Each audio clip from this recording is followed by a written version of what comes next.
It might look like a typical railway bridge examination, and in most respects it is. Paul Thomas has been doing this job for 6 years, providing detailed condition reports on an inventory of more than 650 railway structures from Cornwall to Moray and most places in between. But there is something missing. Paul doesn't have a personal track safety qualification because he doesn't need it. The bridges, viaducts, tunnels and culverts he looks after no longer host railways.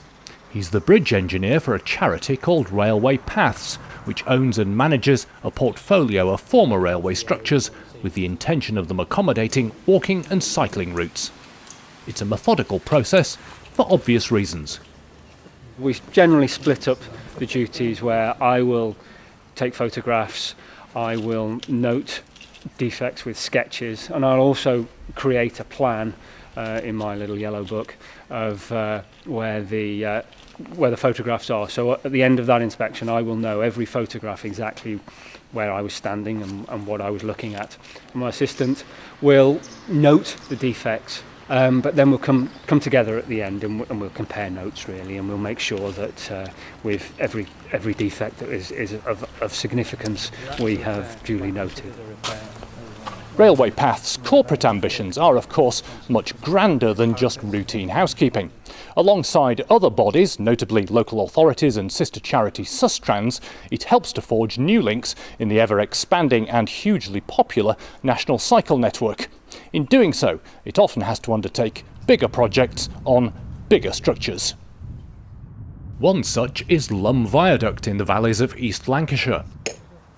It was recently the beneficiary of a £200,000 repair programme funded by the Railway Heritage Trust, which awards grants for such purposes to the tune of £2 million annually, much of it going to Network Rail.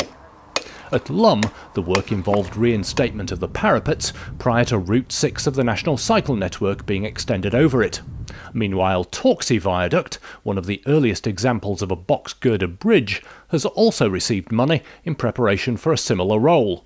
But finding funding for the day-to-day work demands more invention. We're fortunate that we have some land that we can lease out. We make a bit of income from that. We also do deals with property developers now and again. Land that you might think had no value whatsoever suddenly becomes important. And so we do deals with property developers, and that gives us an income. We can then reinvest it back into looking after the structures, so that when somebody like Sustrans or a local authority comes along and says we've got the money to build the project, we all work together and you look back and think that's great. Whilst many people would prefer it if the structures currently occupied by cycle paths were instead carrying railways, the practical and funding realities of the 21st century ensure such reuse will be rare. The world has moved on. The government is, though, investing several £100 million in cycling, a recognition of the social, economic and environmental benefits it can bring. With the alternative being dereliction or demolition, an increasing number of disused railway structures will hope to be pressed back into this form of public service in years to come.